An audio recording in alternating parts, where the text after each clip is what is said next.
par Intel.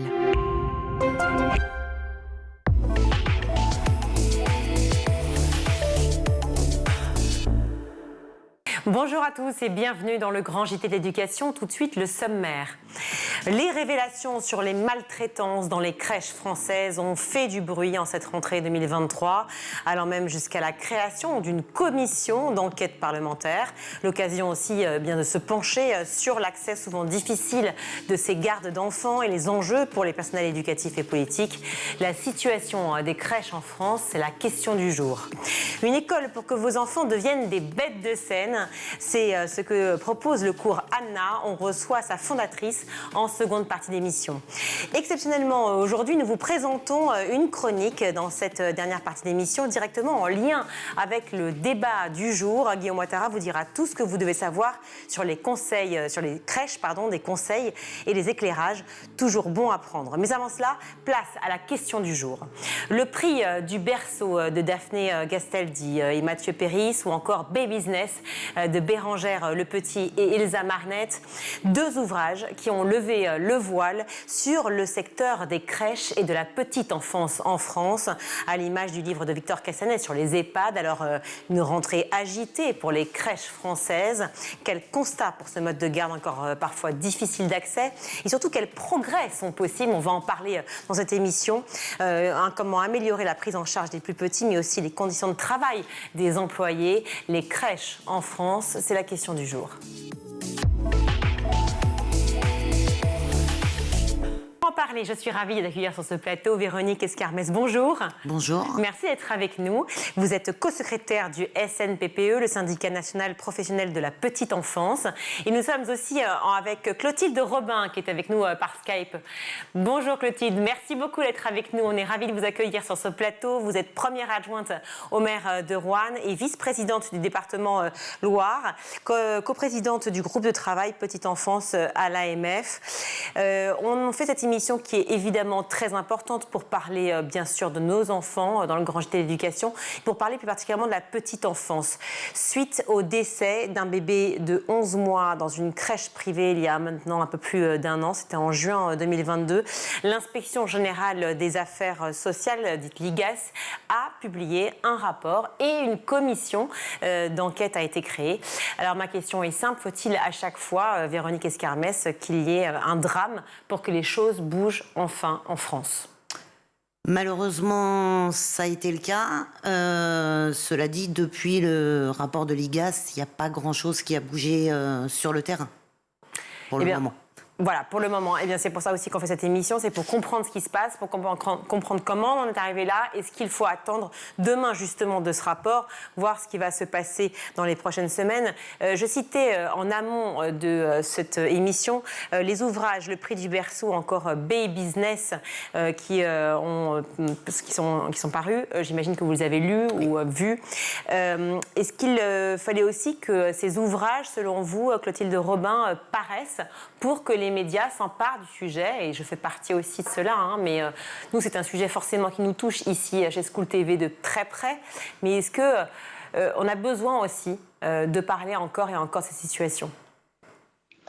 Alors au-delà des ouvrages, nous, vous savez, les élus locaux qui nous engageons pour la petite enfance, nous sommes satisfaits qu'enfin on puisse parler de ce sujet qui nous tient tant à cœur, que nous portons très haut et très fort dans nos collectivités respectives, de toute taille, des collectivités importantes, des collectivités rurales, plus urbaines, des collectivités qui parfois sont très fortement engagées, d'autres moins.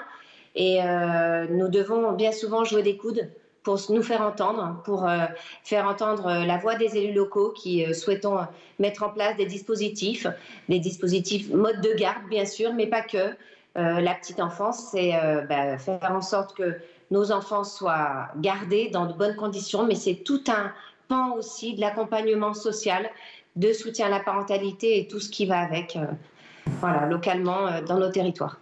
Ce rapport dont je parle, que j'ai cité de l'IGAS, est assez édifiant. J'imagine que vous l'avez parcouru dans tous les sens. Oui. Vous y avez participé.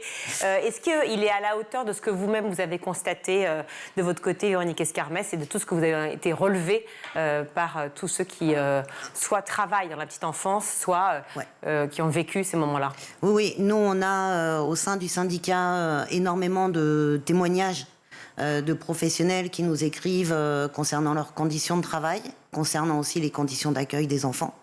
Donc le rapport on n'a rien découvert. Par contre, c'est vrai que on a eu un choc malgré tout, parce que enfin quelqu'un et une instance l'écrivait noir sur blanc, ce que on dénonce, ce que les professionnels dénoncent depuis des années.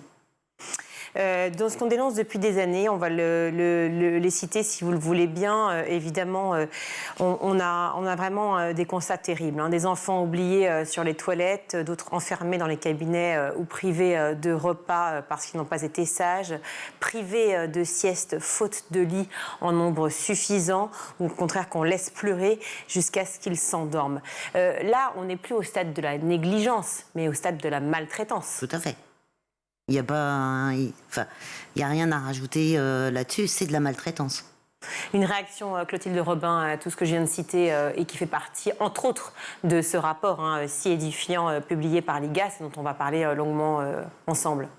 Oui, des situations dramatiques qu'on dénonce bien évidemment et contre lesquelles nous essayons de lutter, nous également, avec une position que l'AMF avait prise, l'AMF au travers des élus locaux, que nous avions prise l'année dernière quand nous avions demandé à ce que la pénurie de professionnels ne soit pas résolue par un simple arrêté qui proposait justement que la possibilité d'accueillir des professionnels non diplômés dans les crèches soit une solution potentielle. Nous avions vraiment émis un avis très réservé là-dessus et de grandes précautions, considérant que travailler dans le secteur de la petite enfance, c'est un vrai engagement. Il faut avoir suivi des formations qualifiantes. Et puis, il ne fallait pas, par ce décret, par cet arrêté, mettre en difficulté les professionnels déjà en place, à bout de souffle pour certaines, en difficulté pour d'autres, en leur imposant d'accompagner et de prendre en charge d'autres professionnels qui arrivaient sans être diplômés, sans être aguerris. L'AMF aussi s'est positionnée sur le fait que les apprentis ne doivent pas être comptabilisés dans le taux d'encadrement. Même si, bien sûr, l'apprentissage est un outil intéressant, nous considérons que nous ne devons pas comptabiliser les apprentis dans le taux d'encadrement. C'est trop de travail, c'est trop lourd pour les professionnels d'avoir à les encadrer. Alors, on va en parler justement de ces problèmes-là de formation, évidemment, et puis des débutants, des apprentis qui arrivent. Je voudrais juste préciser quelque chose d'un très important et un chiffre qui est marquant. Pour établir ce rapport, les inspecteurs de l'IGAS se sont rendus dans 36 établissements publics et privés. On ne parle pas que des crèches privées, publics et privés à travers la France. Ils ont également diffusé un questionnaire auquel ont répondu un peu plus de 5000 directeurs, un peu plus de 12 000 salariés de crèches, un peu plus de 27 600 parents. Et ce chiffre terrifiant que vous avez évoqué il y a quelques minutes, Véronique Escarmès, un quart des professionnels qui ont répondu au questionnaire indiquent avoir déjà travaillé dans un établissement maltraitant. Ça veut dire qu'il a fallu plusieurs dénonciations aussi du personnel pour en arriver là? Alors, les professionnels, quand on parle de maltraitance, on parle aussi d'une maltraitance institutionnelle. C'est-à-dire que les professionnels ne sont pas maltraitants, mais bien souvent, ce sont les conditions d'accueil des enfants qui entraînent une maltraitance. Quand on laisse le fait de laisser pleurer un enfant, les professionnels ne le font pas de bonne volonté, mais le font quand même. On ne peut pas dire que ça n'existe pas. Non, bien sûr. Mais ce que je veux dire, c'est qu'elles le font parce qu'il y a des moments, il n'y a pas de choix. Quand on a 5 bébés à faire manger, qui ont faim au même moment, qui sont fatigués aussi, il y a forcément des enfants qui pleurent, il y a forcément des enfants qui vont être laissés de côté pendant qu'on en fait manger un. Et ça, c'est de la maltraitance envers les enfants, mais c'est pas une maltraitance volontaire de la part des professionnels. Alors, pas volontaire, certes, mais qui est gravissime pour sûr. certains. Et on l'a bien vu suite au décès d'un enfant de 11 mois en juin 2022 dans une crèche privée à Lyon. D'autres enfants qui, on imagine, peuvent aussi prendre un retard aussi de croissance par rapport à ça, puisque de témoignages, on fait état d'enfants à qui on ne donne pas à boire. Comme ça, on change moins les couches. C'est une citation. C'est une citation de quelqu'un et de plusieurs personnes d'ailleurs, de professionnels de ces établissements de crèches privées et publiques. On laisse trop longtemps dans leur couche souillée, que l'on humilie ou qu'on insulte, car les enfants leur disent tu chouines pour rien, tu sens mauvais, de toute façon ça ne sert à rien, va au coin ou va là-bas. Comment est-ce que c'est possible effectivement? Certes, j'entends ce que vous dites, des personnels qui sont à bout vraiment, mais quand on arrive à cette situation-là. Alors, sincèrement, je comprends et je ne comprends pas. C'est vrai que je comprends qu'on puisse être excédé, qu'on puisse être épuisé, etc. Ce que je ne comprends pas, c'est pourquoi les professionnels, quand il arrive à tout le monde d'être excédé par un enfant à un moment donné, mais le principe, c'est justement d'être capable de dire à une collègue « Occupe-toi de lui, là, moi, je peux plus ». De passer le relais, de pouvoir aller prendre l'air 5 minutes, histoire de souffler un petit peu. Et quand on arrive à ça, quand on est en confiance, en fait, envers ses collègues, on arrive effectivement à dire « Prends le relais ». Là, moi, il faut que je fasse une pause parce que je tiens plus. Sauf que ce que vous dénoncez, c'est qu'il n'y a pas de relais, puisqu'il n'y a pas suffisamment de personnel. Il n'y a pas de relais. Les professionnels sont bien souvent dans une situation ou dans un sentiment de jugement de la part des autres collègues, où elles ne se sentent pas en sécurité, où elles se disent si je dis que je vais craquer, que j'en peux plus, on va me trouver mauvaise professionnelle. Donc, elles vont jusqu'au bout. Et jusqu'au bout, ça amène effectivement à des dérives. Des dérives que vous avez donc relevées aussi, Clotilde Robin, et vous l'avez dit à quel point, donc je rappelle que vous êtes coprésidente du groupe de travail de la petite enfance à l'AMF, l'Association des maires de France. Donc vous avez travaillé effectivement aussi avec les maires de France, avec, j'imagine, tout un groupe de travail aussi dans votre département pour pouvoir améliorer ces conditions. C'est-à-dire que certains parents ont dû faire remonter ces informations, ont dû forcément protester contre ces humiliations vécues et ces négligences par rapport à leurs enfants. Comment vous avez réagi la première fois et comment vous avez pu pallier ce problème rapidement? On a effectivement des remontées de terrain. Alors nous, ce sont des remontées de terrain d'élus, effectivement de parents ou de professionnels qui nous alertent. Je voudrais quand même souligner que c'est une minorité, heureusement quand même. Il ne s'agit pas de jeter l'eau sale sur toute une profession quand même très engagée pour le bien-être des enfants, des familles. Voilà, donc je voudrais quand même le souligner, le rappeler. Une profession qui est très bienveillante quand même et qui fait un travail remarquable de prise en charge. Moi, je voudrais quand même mettre en avant aussi l'engagement des élus locaux qui, vous savez, alertent régulièrement le gouvernement sur nos capacités, nous, collectivités territoriales, à pouvoir justement proposer des conditions d'accueil dignes de ce nom, faire des travaux dans nos structures, dans les crèches, faire des travaux dans les haltes-garderies, proposer des alternatives que peuvent être des maisons d'assistance maternelle, des crèches familiales, d'autres structures. Tout dépend un peu des typologies, des topographies, soit géographiques, soit sociologiques, sociétales, ou de mobilité de nos territoires, bien spécifiques, d'un endroit à un autre sur le plan national. Donc on dégage des lignes budgétaires, on prend des engagements auprès de nos administrés et le gouvernement nous fait un effet d'annonce en disant on va créer 200 000 nouvelles places de crèche d'ici 2030, mais comment allons-nous les créer, ces 200 000 places? Parce qu'il nous manque des professionnels, nous n'avons pas encore commencé de travailler ce plan métier que nous attendons, que nous appelons de nos voeux. Nous manquons cruellement de vocations et de nouvelles vocations. Nous gelons des berceaux dans certains territoires pour justement ne pas mettre en difficulté ces professionnels, ne pas risquer de mettre en difficulté l'accueil des tout-petits.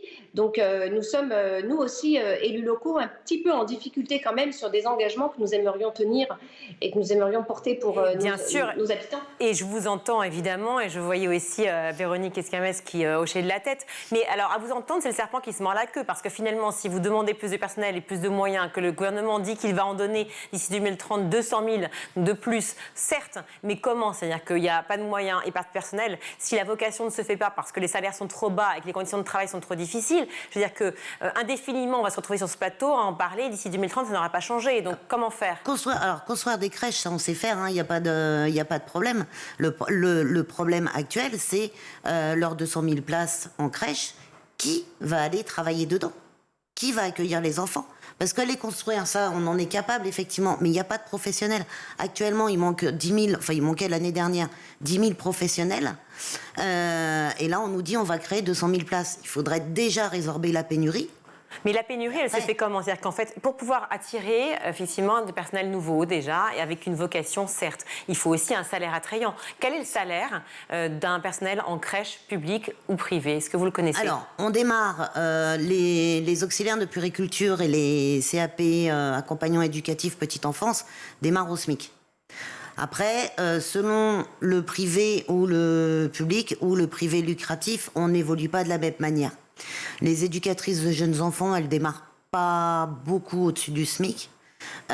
Donc, c'est clair qu'il faut réévaluer les salaires. Sauf qu'on le voit bien, les éducateurs, et on les reçoit ici sur ce plateau, qui font un travail formidable, par exemple, en REP, donc en réseau d'éducation prioritaire, dans les écoles primaires, les collèges et les lycées. On voit les éducateurs qui travaillent dans les centres sportifs ou artistiques avec plein d'autres enfants. Je veux dire, les personnes qui s'occupent de la petite enfance sont, pour la plupart, des gens extrêmement motivés, une vocation. Que se passe-t-il dans les crèches pour pouvoir arriver à ce constat terrible que fait l'Inspection générale des affaires sociales? Je rappelle, ce rapport qui a été publié et cette commission d'enquête qui a été créée suite à des drames terribles qui se passent dans les crèches en France. La crise du Covid a accéléré la pénurie. Elle a accéléré le départ de professionnels, alors déjà vers le milieu hospitalier, puisque dans les hôpitaux, les auxiliaires de puériculture ont eu la prime Ségur.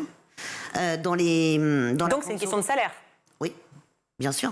Donc ça, par exemple, Clotilde Robin, est-ce que vous l'avez fait relever vers le gouvernement? Est-ce que vous pouvez relever cette importance de cette notion de salaire qui est vraiment beaucoup trop, un salaire beaucoup trop bas pour les professionnels de la petite enfance? Les professionnels du soin, je dirais, dans leur globalité, c'est une question de salaire, oui, effectivement. Une question de salaire, une question d'attractivité. Je rebondis sur la crise Covid, où on a demandé à ces professionnels d'être extrêmement adaptables. On a eu affaire à des modifications de protocole de semaine en semaine, parfois de jour en jour. Et il a fallu qu'elles s'adaptent, qu'elles modifient les choses, qu'elles accompagnent les familles, qu'elles travaillent aussi sur un accompagnement à cette gestion de crise anxiogène. Voilà, donc ça a été assez difficile pour elles. Elles ont été peu prises en compte, peut-être peu remerciées. Voilà, donc il y a une vraie reconnaissance à prendre en compte, une vraie attractivité à travailler, et puis peut-être des formations à reprendre aussi, un plan formation à remettre à plat. On va y venir, cela, justement, aux recommandations faites par l'IGAS sur cette commission d'enquête et à la formation. Je voudrais revenir juste sur ce point spécifique de la reconnaissance dont on parle, de l'attractivité et donc du problème des salaires.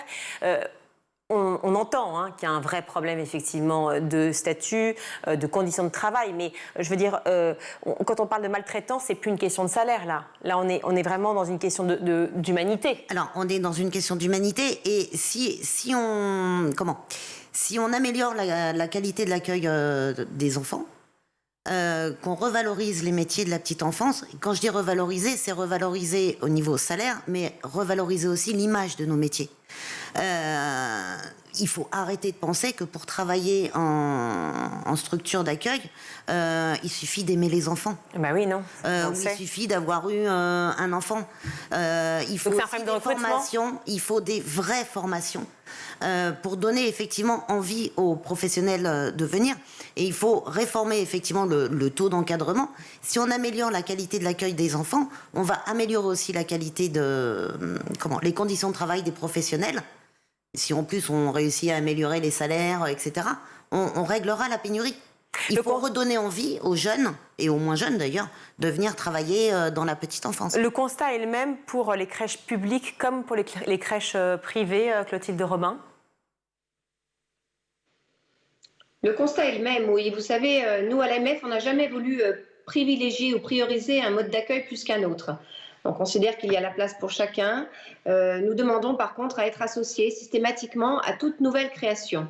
Et on demande à ce que dans nos schémas, dans nos diagnostics, dans nos schémas d'accueil, soient identifiés tous les modes d'accueil. Voilà, donc ça c'est une de nos revendications. Je voudrais quand même aussi redire que, vous savez, actuellement, nous travaillons sur l'éventuelle mise en place d'un service public petite enfance avec ce fameux article 10 et l'article 10 bis qui ont beaucoup fait parler d'eux récemment. Avec cet article 10 bis qui, pour le coup, lui, qui a été proposé par le gouvernement sous une forme d'amendement et qui concerne essentiellement le renforcement des contrôles de crèche. Et ça, c'est une satisfaction. Nous l'avons appelé de nos voeux, nous, à l'AMF. Donc, pour nous, c'est une satisfaction. Ce service public petite enfance est quand même une reconnaissance de tout ce travail que nous menons, élus locaux, d'une compétence qui n'est pas obligatoire, je le rappelle, mais dont nous nous emparons très largement, que nous portons haut et fort, alors qu'elle ne nous est pas, si je peux dire les choses ainsi, pour être clair, imposée. Voilà, c'est une compétence que nous souhaitons porter. Je comprends que effectivement vous, tout comme Virginie Escamès et toute personne qui travaille effectivement dans la petite enfance, essaie de faire au mieux. Et bien sûr, il y a de très très belles réussites. Mais malheureusement, il y a quand même des drames. On est là pour en parler aujourd'hui. C'est bien pour ça que je parle des trains qui n'arrivent pas à l'heure. Et vous comprenez pourquoi. Parce que on ne peut pas laisser même un seul enfant maltraité est un enfant de trop. Donc c'est pour ça que vraiment j'insiste sur la situation. Et vous le faites évidemment aussi. Il manque 10 000 professionnels, des crèches privées et publiques. Dans les deux cas, on se retrouve dans une situation difficile. Mais on a eu l'arrivée du lucratif qui s'est faite il y a maintenant une vingtaine d'années, c'est ça? Qu'est-ce que ça a fait, Virginie Escamès, comme changement? Quel changement a-t-on pu voir? Déjà, il y a dans le privé lucratif, il y a toutes les micro-crèches. Il y a l'arrivée des micro-crèches. Les micro-crèches ont eu des dérogations. Elles ont le droit d'ouvrir avec une seule professionnelle. Elles ne sont pas obligées d'avoir une directrice, enfin un responsable de structure qui soit sur place. Donc il y a toutes ces dérogations qui font que dans certaines micro-crèches, on ne va pas toutes les mettre dans le même panier, l'encadrement des enfants est vraiment calculé au plus juste. Ça entraîne effectivement des difficultés parce que dans les micro-crèches en plus, les professionnels, en règle générale, c'est aussi elles qui préparent à manger. D'accord. Donc, quand une professionnelle prépare à manger, c'est une professionnelle, qui n'est pas auprès des enfants. Oui, mais ça, c'est compté, c'est comptabilisé dès le départ, non? On est au plus juste. Il y a une logique de rentabilité. Voilà, il y a une logique de rentabilité. Le privé lucratif ne joue pas forcément le jeu non plus et s'installe beaucoup moins dans les quartiers populaires. Certaines n'hésitent pas non plus à renvoyer un enfant parce que entre-temps ils ont vendu des berceaux à une entreprise. Ça leur rapporte plus. Donc c'est aussi ça qui fait que le privé lucratif recherche des bénéfices et donc ne joue pas le jeu, pas forcément le jeu du confort et de l'accueil, de la qualité de l'accueil. Le rapport dont on a fait 39 recommandations. Donc l'une d'elles, vous en avez parlé, Clotilde Robin, c'est le renforcement des contrôles, et tant mieux. Effectivement, alors savoir quand, comment, ça c'est une autre question, mais disons qu'en tout cas, il y aura plus de contrôles. Parfait. Il y a aussi un relèvement des taux d'encadrement et du niveau de qualification des professionnels. Alors forcément, ma question est simple, c'est quel niveau de qualification pour les crèches privées et les crèches publiques aujourd'hui? Est-ce qu'il y a une différence? Deuxième question, comment va-t-on trouver effectivement des personnels qualifiés, donc sur suffisamment d'années, avec toujours ce problème de salaire et de conditions de travail qui sont difficiles? On va les trouver avec beaucoup de difficultés. On va les trouver avec beaucoup de difficultés parce qu'il y a une vraie crise des vocations, avec des qualifications qui, pour certaines, des formations qui attirent peu, les qualifications de JE, les qualifications d'auxiliaire puéricultrice qui attirent peu également. Et nous demandons le déploiement de formations dans des zones qui sont plutôt en tension, à proximité de zones en tension. Il y a certaines formations qui sont aussi plutôt onéreuses. On demande à ce qu'elles soient moins chères et déployées en urgence dans des secteurs où les zones sont plutôt en tension. Voilà. L'IGAS aussi appelle à revoir la durée, je cite, et les règles de rémunération des congés maternels, paternels et parentaux pour, dit-il, accroître la possibilité de présence parentale auprès de l'enfant pendant la première année de vie. Alors ça, pardon, mais ça m'a fait un petit peu hérisser le poil. Si les crèches existent, c'est aussi parce que les parents veulent aussi ou doivent travailler. Est-ce que c'est une façon de dire que les parents sont démissionnaires? Alors, non. Véronique Escarnes. Non, pas du tout. Simplement, aujourd'hui, un certain nombre de parents sont obligés de retourner travailler. Parce que le congé parental actuellement, vu le taux de rémunération, un certain nombre de parents ne peuvent pas se le permettre. Donc, ils sont obligés de confier leur enfant à un mode de garde, que ce soit une assistante maternelle ou la crèche, pour pouvoir aller travailler. Si effectivement on revalorise, on va dire, la rémunération du congé parental ou qu'on rallonge le congé maternité, les enfants pourront rentrer en structure d'accueil plus tard. Mais pour les parents qui le souhaitent, il y a aussi des parents qui ont envie de travailler, qui ont besoin aussi de s'épanouir dans leur travail. Bien sûr. C'est assez étrange, je trouve. On parle bien du non-choix pour un certain nombre de parents de retourner travailler quand leur enfant a atteint l'âge des 3 mois. Est-ce qu'il faut militer alors pour que les entreprises permettent plus de flexibilité justement aux parents d'enfants en bas âge? Oui, ce serait bien. Ce serait bien. Clotilde Robin, un avis sur la question? Moi, je dirais oui, je militerais complètement pour cela, oui. De quelle manière alors? Parce qu'il faut que les entreprises aussi s'y retrouvent. Les entreprises doivent pouvoir d'abord admettre que les femmes sont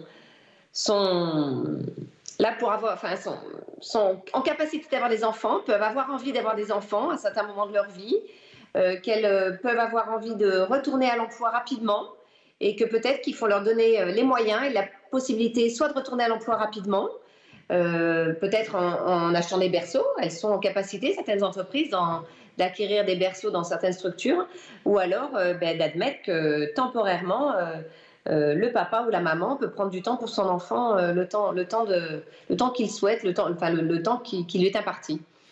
Merci beaucoup à toutes les deux d'avoir été avec moi et avec nous, vous qui nous regardez sur cette émission dans le Grand JT pour pouvoir évoquer ce problème des crèches en France, de la petite enfance.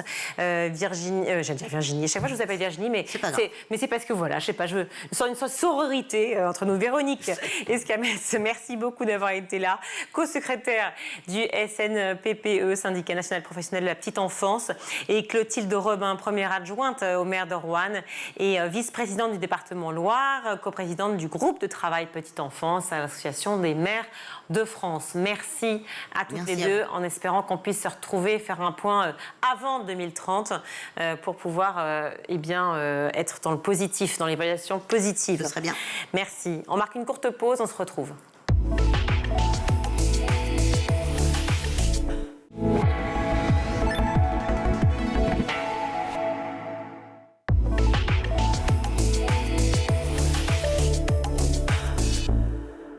De retour dans le Grand JT. Alors on poursuit avec ce sujet évidemment primordial avec vous Guillaume, celui de la petite enfance.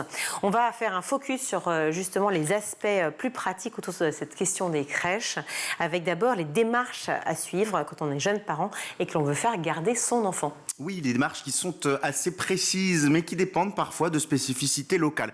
D'abord 2 règles, même 3 règles qu'il faut avoir en tête. La première, c'est l'âge. Il faut que votre enfant ait plus de 10 semaines. Parfois, on peut réduire à 8 semaines, 2 mois dans certaines structures. Et puis, condition aussi vaccinale, il faut que votre enfant soit à jour sur certains de ces vaccins. Vous pouvez faire la demande pendant la grossesse, 6 mois ou 4 mois dans certaines villes. Une fois la demande effectuée, c'est un petit peu le parcours du combattant. Ça rappelle parfois les inscriptions Parcoursup, puisqu'on peut être mis sur liste d'attente. Plusieurs cas de figure existent. Pour les crèches municipales, il faut se rendre dès le 6e mois de grossesse auprès de votre mairie. Il y a des commissions qui se tiennent en général général de mars à mai, puis de juillet à septembre. Et donc pour les enfants de fin d'année, si vous vous y prenez trop tard, vous avez moins de chances d'être pris. Et puis chaque ville a ensuite ses propres critères de sélection qui vont dépendre parfois des revenus, qui vont dépendre aussi du nombre d'enfants qu'il y a déjà à charge pour les familles. Pour les autres structures, privées, associatives ou collectives, là, c'est du cas par cas. Il faut contacter entité par entité pour déposer sa demande. Pour combien ça coûte? Parce que tout ça, c'est quand même aussi complexe. Exactement. Là aussi, deux cas de figure. Le premier cas de figure, c'est si vous rejoignez une structure agréés. Alors là, on parle aussi bien des structures associatives, collectives ou bien des structures municipales. Là, le tarif, il coûte de 15 centimes à 3,71 € l'heure. Les simulations, elles peuvent se faire en ligne très facilement. Et là, ça va dépendre de vos revenus, du nombre de personnes à charge, du nombre d'enfants que vous avez. Par exemple, une famille de 1 enfant qui a des revenus mensuels nets de 3 000 € par mois, s'il y a une garde 5 jours par semaine de 9 h à 18 h, soit 9 heures par jour, ça va coûter 335 € par mois. Une autre famille qui a déjà 2 enfants et cette fois un revenu mensuel net de 2 000 €, si on fait une garde de 9 h à 18 h, 5 jours par semaine, eh bien ça coûtera 183 € par mois. Donc ce sont des tarifs encadrés avec des aides de la CAF. À noter que certaines structures, notamment ce qu'on appelle les micro-crèches, qui sont là des structures privées qui ne dépendent pas d'agrément, eh bien là les prix sont libres, sont au bon vouloir de la structure. Encore faut-il avoir des places. Alors où faut-il vivre pour avoir le plus de places en crèche? Eh bien, c'est une étude très sérieuse de la DREES, la Direction de la Recherche, des Études, de l'Évaluation et des Statistiques, qui s'est penchée sur cette question de la petite enfance. Et c'est paradoxalement, alors qu'on penserait que ça serait compliqué, la capitale, Paris, et puis l'ouest de la France qui arrive en tête du classement. Pour l'ensemble des communes de France métropolitaine, en tout cas, il y a en moyenne 59 places situées à moins de 15 minutes du domicile pour 100 enfants de moins de 3 ans dans un mode d'accueil formel. On ne prend pas en compte les micro-crèches. Dans les faits, je vous propose de découvrir les différents chiffres. À Paris, on est à 78 places pour 100 enfants, 79 places pour 100 enfants en Mayenne, 84 places, c'est l'endroit où il faut vivre pour 100 enfants en Haute-Loire. Et à l'inverse, la Haute-Corse et la Corse du Sud sont les zones géographiques où on a le moins de places en crèche, avec respectivement 28 places et 29 places pour 100 enfants. Alors, quelles sont les alternatives aux crèches pour les parents qui n'arrivent pas à trouver satisfaction avec leur dossier? Alors, j'ai déjà évoqué, il y a la question des micro-crèches, qui sont des organismes privés. Il y a aussi, si vous n'avez pas envie de passer par des micro-crèches, deux cas de figure. D'abord, les assistantes et assistants maternels. Ça, ce sont des personnes qui vous proposent de garder vos enfants à domicile et pour lesquels vous pouvez avoir des aides de la CAF. Attention, pas de plus de 4 enfants gardés selon la loi, en général 2 petits, des bébés, et 2 un peu plus grands. Autre option, vous avez également ce qu'on appelle les haltes garderies. Ça, c'est si vous avez un besoin ponctuel, que vous devez faire garder votre enfant un peu à la dernière minute parce que votre mode de garde habituel ne fonctionne pas. Là, les tarifs, ils sont au bon vouloir de la structure. Ou bien il y a ce qu'on appelle de manière générale, vous savez, la garde à domicile, les fameuses nounous, encadrées aussi par la CAF. Mais attention, là, c'est le tarif qui est souvent beaucoup plus élevé. À noter également que vous avez la possibilité de panacher plusieurs modes de garde. Mais ça, eh bien, ça dépendra aussi du desiderata de l'enfant, qui n'a peut-être pas forcément envie d'être à droite à gauche. On l'a vu en première partie d'émission, vigilance quand il s'agit de faire garder votre enfant. Oui, je pense que celles et ceux qui nous regardent, les parents, ont parfois en tête, vous savez, le film Chanson douce de Lucie Borletot, qui met en scène une Karine Viard en nounou complètement taré, qui peut finir par faire peur. Évidemment, c'est une exagération, mais quelques règles de bon sens. N'hésitez pas à faire appel à la préfecture pour vérifier les agréments, notamment dans le cas des aides à domicile, des nounous, ou bien même des structures d'accueil à la maison de la personne qui le fait. Et puis, c'est du bon sens, mais comme dans d'autres domaines, les recommandations, n'hésitez pas à demander des numéros de téléphone que vous pouvez joindre pour échanger avec des parents qui auraient déjà fait appel à la personne ou à l'organisme dans lequel vous souhaitez mettre vos enfants. Et puis, surtout, très important, dans le cas des assistants maternels, demandez, ça ne coûte rien, à visiter les lieux, passer quelques heures un peu en immersion pour voir comment ça se passe chez l'assistant ou l'assistante maternelle. Merci beaucoup Guillaume Ouattara, merci 1000 fois. Alors si vous rêvez d'une école pour que vos enfants deviennent des bêtes de scène, eh bien les cours Anna existent et on va recevoir en plateau sa fondatrice maintenant.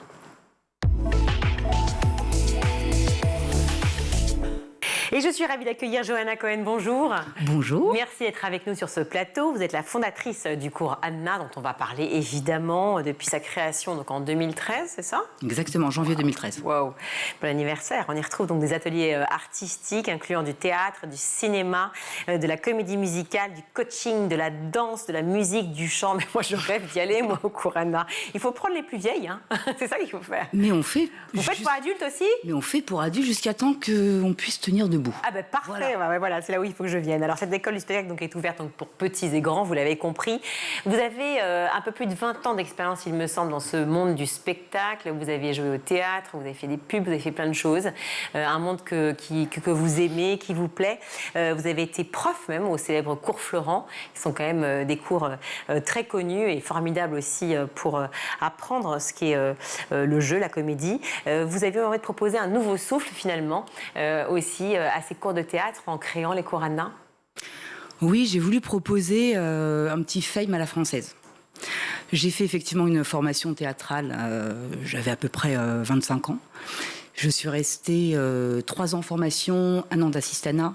Après cette année d'assistanat, je ne voulais pas quitter l'école, donc j'ai postulé pour une place de professeur. Je suis restée professeur là-bas pendant 7 ans. Et puis, ce qui m'a manqué, c'était les paillettes et les strass. Il n'y avait pas de show, il n'y avait pas de spectacle. C'était très rentré, en fait. Oui, c'était très scène classique. Ce qui est important aussi. Mais c'est une base. Voilà. Scène classique, scène contemporaine, mais où est le spectateur? Peut-être où est le sourire, les paillettes, effectivement, le côté scénique, le côté spectaculaire. Et c'est ce qui aussi plaît aux enfants. C'est une façon aussi de les amener vers le théâtre. Exactement. Donc je me suis dit, pourquoi pas monter ma propre école? Ma propre école avec ce que j'avais dans la tête, c'est-à-dire les costumes, la musique, les fumigènes, les textes, et puis tout un public. Donc j'ai ouvert en janvier 2013. Alors j'ai commencé toute seule. J'ai commencé donc d'abord grâce à ma formation. Donc j'ai commencé avec des enfants. Moi j'étais professeur uniquement pour les adultes. Et puis je me suis dit, tiens, on va passer aux enfants, c'est plus simple, c'est plus facile, même si pédagogiquement c'est un autre job. J'ai attaqué en janvier, ça m'a plu. Je me suis dit, le nombre d'enfants qui sont renfermés, mais qui ont tellement envie d'envoyer. Je me suis dit, mais voilà, c'est ça qu'il faut faire. Transmettre, c'est une vraie passion. Bien sûr. Qu'est-ce que ça développe chez l'enfant, finalement, ces cours de théâtre? On imagine, évidemment, la première chose, c'est la confiance en soi, pardon. C'est la confiance en soi, exactement. Mis à part tout ce travail sur les émotions, sur le corps, mais la confiance en soi. Quand on arrive à transmettre un texte, à pouvoir le dire devant un parterre, qu'est-ce qu'il y a de mieux que d'avoir appris un texte pendant X semaines et de pouvoir le dire devant ses parents, devant un public? Quelle fierté! Vous étiez timide, vous, enfant? Archi. C'est grâce au théâtre? C'est grâce au théâtre, c'est grâce à une improvisation. Moi, je me suis inscrite assez tard.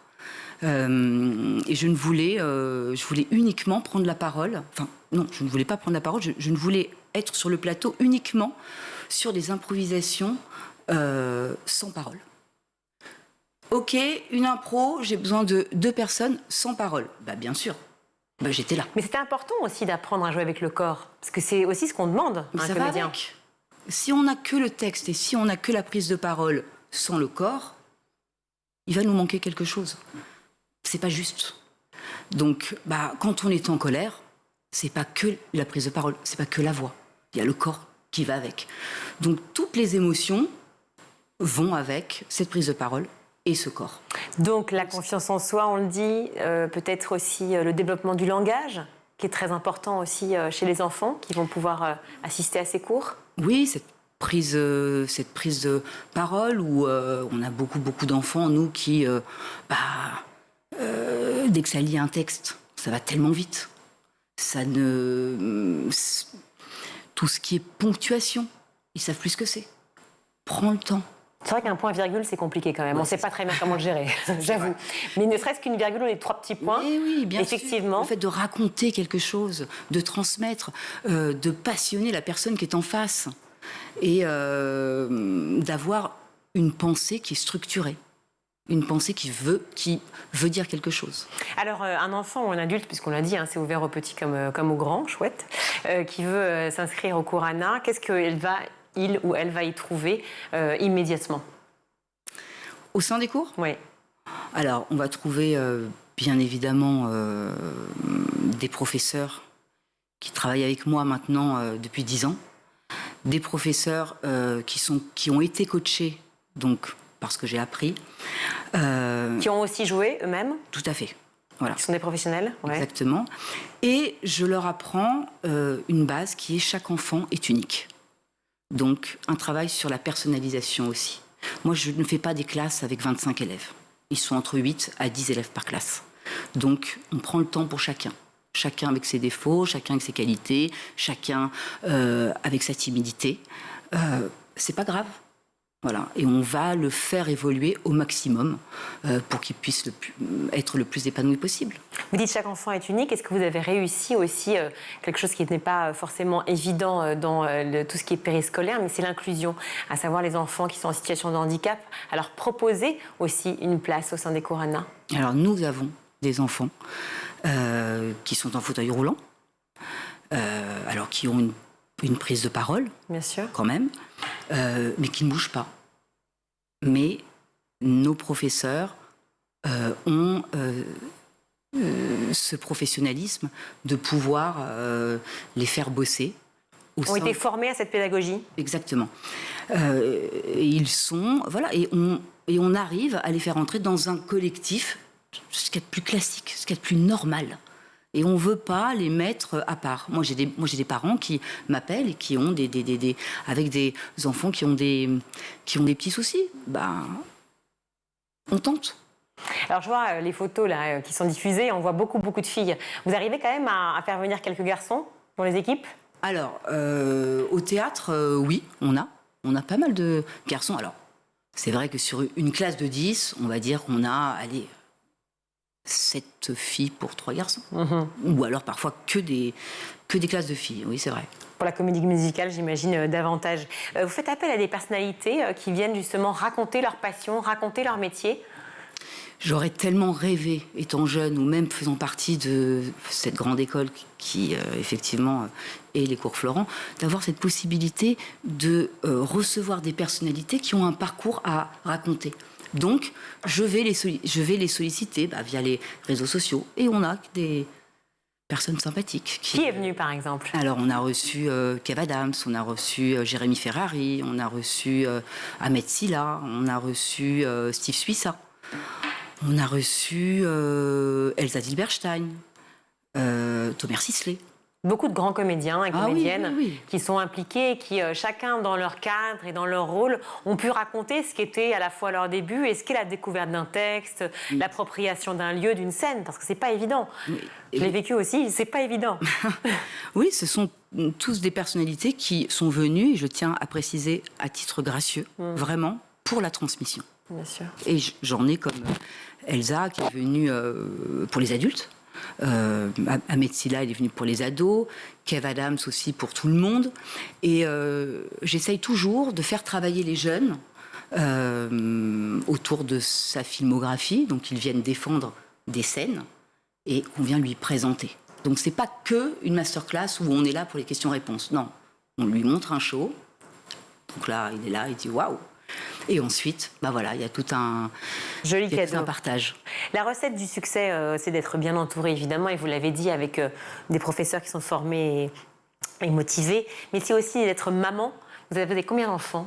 J'ai 5 enfants. 5 enfants. Wow. Je l'avais lu, je me disais, c'est pas possible, mais si. Oui, j'ai 5 enfants. Bravo.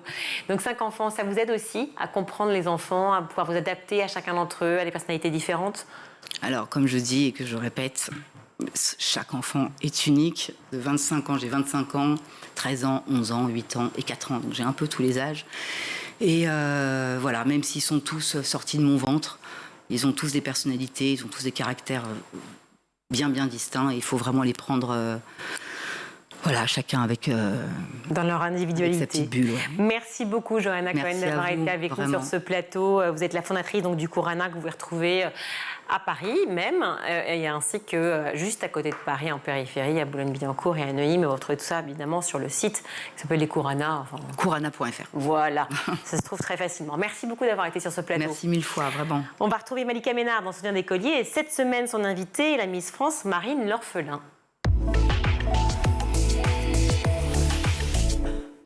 On le sait, t'es médecin, mais est-ce qu'avant, plus jeune, il y avait un autre métier qui te faisait rêver? Il y en a plein, même encore aujourd'hui, je dirais. Moi, j'aurais aimé être archi, en fait. Ou C'est construire vrai des villes. Tu vois, j'aurais aimé être ingénieur urbaniste. Petite, c'est ce que tu disais que t'allais faire. J'aimais bien ça, ouais. Après, il y a plein d'autres métiers, hein, mais j'aurais aimé être hôtesse de l'air. Mais je pense beaucoup de femmes Pourquoi ont voulu donc être hôtesse de l'air. Tu voulais voyager? Ouais. Voyager. Et commissaire-priseur aussi. Tout n'a rien à voir. Hein. C'est un melting pot, ok, pas pourquoi pas. Rien à voir, commissaire-priseur, parce que, je sais pas, j'ai toujours aimé l'art, les beaux objets et tout. Et comment alors tu te diriges finalement vers la médecine? Immédiatement après le bac, il n'y a pas de doute possible, c'est tout de suite médecine dès que tu as le bac? Ouais, c'est médecine. Parce que, en fait, je me dis que c'est le métier qui va me correspondre, parce qu'il y a autant d'apprentissage. Donc, tu vois, je restais encore dans un parcours très scolaire, enfin, tu vois, long et difficile, mais ça me faisait pas peur, parce que vu que, tu vois... Tu savais travailler, en fait. Exactement. Et donc, combiner les sciences, qui m'intéressaient énormément, et un métier quand même proche de l'humain, un métier très social. Et je recherchais ça, je recherchais un métier utile pour les autres. Donc, c'est à quel âge que ça naît dans ta tête que tu vas faire médecine? Pendant l'adolescence, vers 13-14 ans. Ouais. Et puis du coup, je fais mon stage de 3e auprès d'une chirurgienne plastique. Ah oui? Ouais, donc je vois une opération des seins à 14 ans. Sympa. C'est une opération qui est difficile à voir. Franchement, j'aurais pas voir ça. Je te conseille pas. Mais moi, ça m'a plu, en fait. Ça m'a intriguée. Et puis, du coup, je fais mon stage aussi de lycée avec un chirurgien gastro, cette fois. Et, donc, je vais 2 fois en stage à l'hôpital et j'adore, en fait. Et donc, du coup, tu fais ta première année, tu l'as tout de suite. Ouais. Et après, c'est en 2e année que tu fais Miss France? Oui, c'est ça. Enfin, je commence mon parcours, on va dire, de Miss à la fin de la première année. Et je suis élue Miss Bourgogne en octobre, donc j'avais commencé la 2e année. Et ça se passe comment à la fac, quand ils voient que tu es une brillante élève et qui va faire Miss France? Ils comprennent pas trop. Non, ils comprennent pas trop. Je pense qu'il y a eu des jugements, j'imagine, dans ce genre de parcours scolaire. Médecine et droit, c'est un peu des parcours où je trouve qu'il y a... Ouais, il faut justement rester dans le droit chemin et pas faire de remous et montrer que t'es sérieux. Montrer que t'es sérieux. Je me fais remarquer, effectivement, donc les profs comprennent pas trop, les autres étudiants non plus, tu vois. Par contre, le doyen de la fac, en fait, je rencontre le doyen pour quand même lui expliquer que je vais être absente pendant 1 mois, que je vais rater les cours obligatoires et que je vais peut-être pas pouvoir passer les partiels parce qu'en étant absente 1 mois, je me sentais pas de passer les partiels, c'était quelques jours après Miss France. Parce que tout le mois de décembre, t'es pas là et les partiels sont quoi, fin décembre, début janvier? Tout le mois, en gros, de mi-novembre à mi-décembre, je suis pas là, je suis à Miss France. Et les partiels sont juste avant les vacances de Noël, tu vois, donc 3-4 jours après Miss France. Et donc je rencontre le doyen pour lui expliquer un peu la situation. Et en fait, il est très compréhensif. Et en fait, il me rassure, il me dit, mais en fait, t'es pas la seule à avoir un parcours original et faire autre chose à côté de tes études. Et effectivement, à la fac de médecine de Lyon, il y avait des champions d'aviron, des musiciens très haut niveau qui jouaient dans les conservatoires et tout. Donc il me dit, je vais te proposer pareil qu'à ces étudiants-là, c'est d'avoir T'as une session de rattrapage? Voilà, d'avoir un parcours de les un peu passer en adapté. décalé, j'imagine. Mais toi, d'où ça vient à ce moment-là, l'envie de faire Miss France?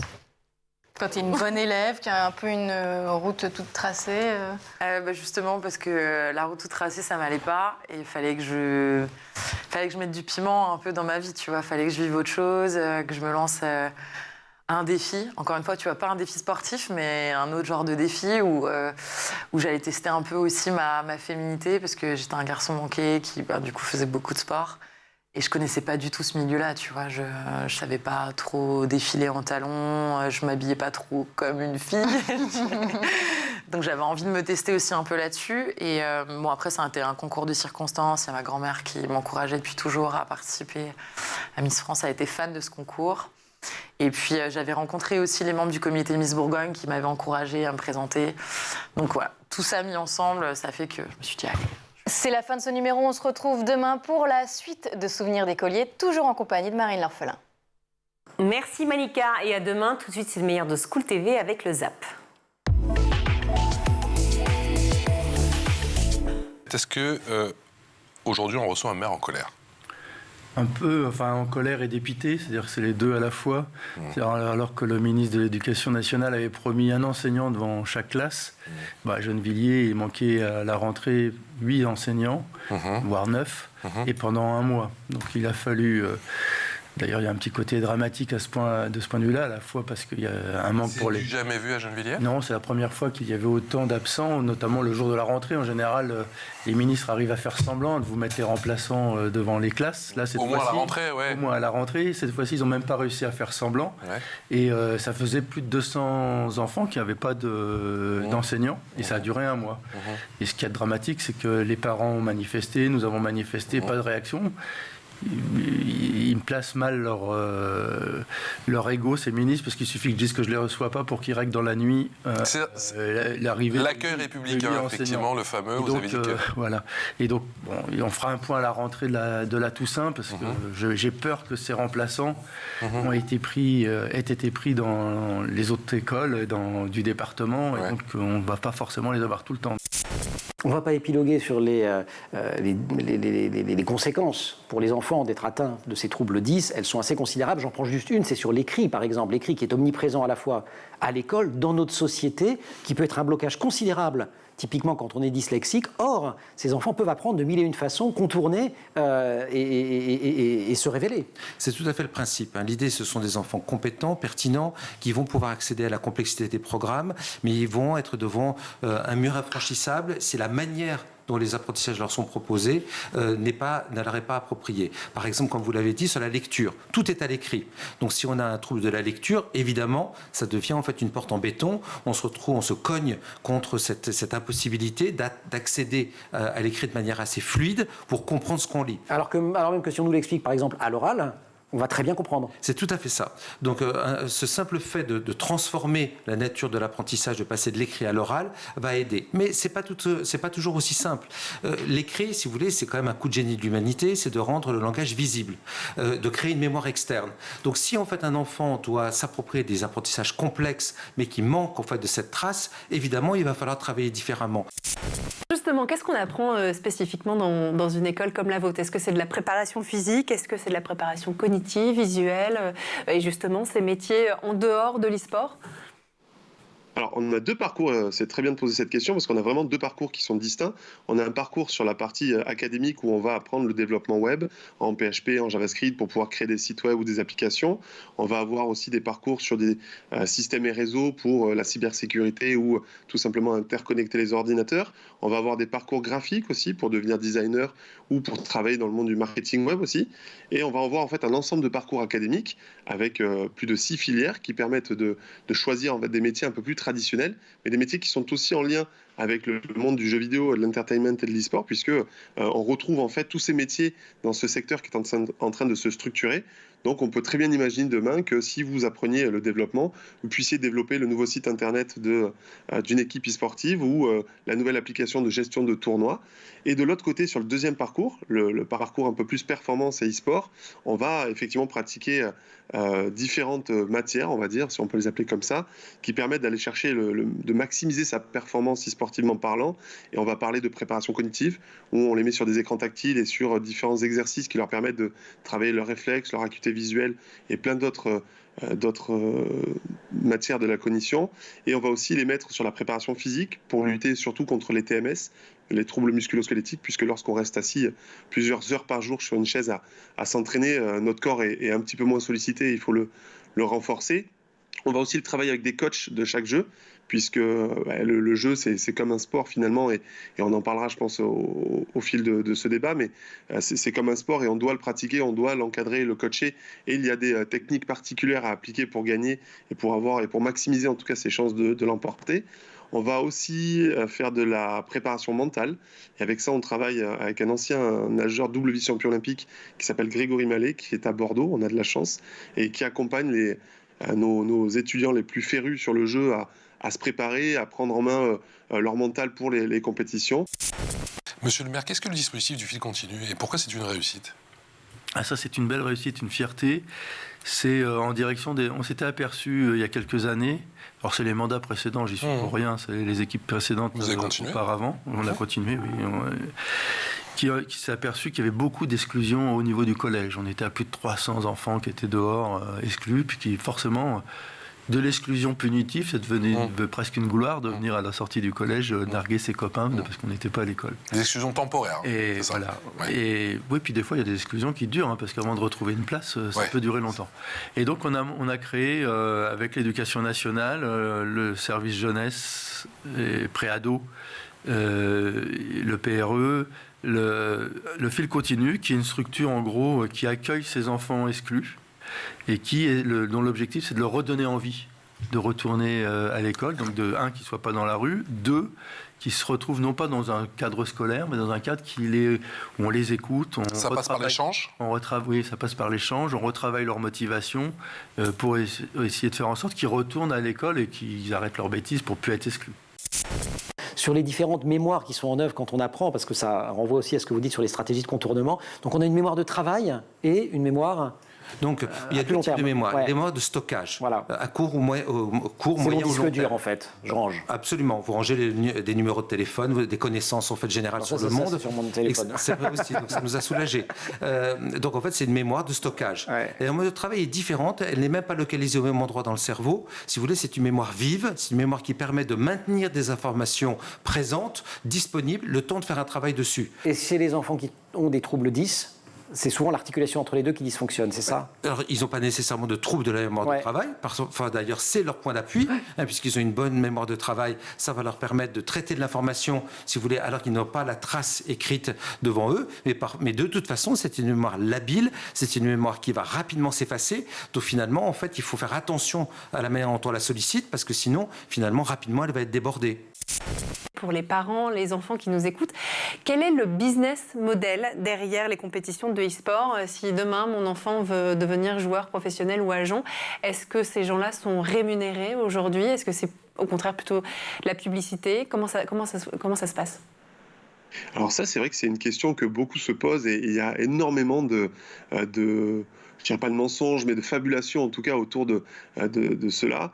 Aujourd'hui, vous avez à peine une centaine de personnes en France qui vivent de leur pratique du jeu vidéo à très haut niveau. Voilà. Quand je dis des e-sportifs professionnels, vous avez une centaine qui peuvent imaginer avoir un SMIC minimum au quotidien, et la plupart du temps, au quotidien, mensuellement bien entendu, parce qu'un SMIC tous les jours, ça serait pas mal, mais mensuellement, en tout cas, il y en a très peu qui peuvent se targuer, une centaine seulement, vivre avec un revenu correct, cohérent, et la plupart du temps c'est en freelance, c'est-à-dire qu'il n'y a pas aujourd'hui de cadre, et c'est en train de se construire, puisqu'on a France e-sport qui travaille sur ce cadre-là depuis quelques temps maintenant, essayer d'apporter un statut juridique aux joueurs e-sportifs qu'ils n'avaient pas aujourd'hui, et qui étaient prestataires de services finalement pour des équipes, donc ils sont très peu nombreux.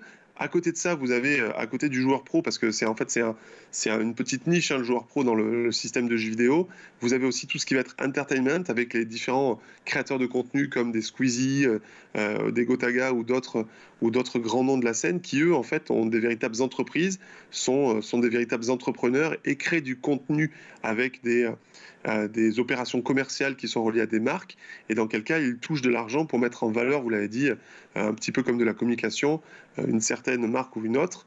Et dans tout ça, vous avez aussi tous les métiers qui sont alentour, qui sont en train de se structurer, comme manager e-sportif, comme coach, qui sont progressivement en train de se structurer et qui aujourd'hui ont du mal à se stabiliser avec des revenus fixes, puisque la carrière d'un joueur e-sportif est peut-être longue, mais est souvent très courte et on parle plutôt en mois. Et donc, pour les coachs, c'est assez similaire et on a des coachs qui évoluent et qui changent très souvent dans les équipes, ce qui fait qu'il n'y a pas de véritable stabilité, entre guillemets, de l'emploi. Donc, c'est un secteur qui est porteur, qui est en voie de structuration, qui est en train de se mettre en place, mais qui est encore très jeune et qui a besoin de prendre en maturité sur ces aspects de conditions de travail et d'organisation structurelle. Mais je pense que ça va se mettre en place et que ce n'est pas aujourd'hui une bêtise que de laisser son enfant aller de toute manière vers sa passion. C'est plutôt très favorable et c'est là où on intervient, nous, essayer de faire en sorte qu'il aille vers sa passion, mais qu'en même temps, il s'assure un avenir à côté avec une sécurisation de parcours, des diplômes reconnus et tout ce qu'il faut pour qu'il ait des compétences en main pour travailler derrière.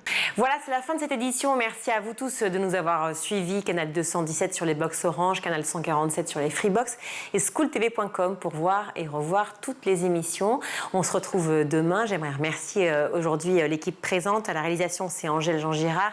Le son, c'est Thibaut Goury-Lafont. Au maquillage, c'est Eva Troller et Laura Girard et Emma Ferret à la rédaction. Très belle soirée à tous. Ciao.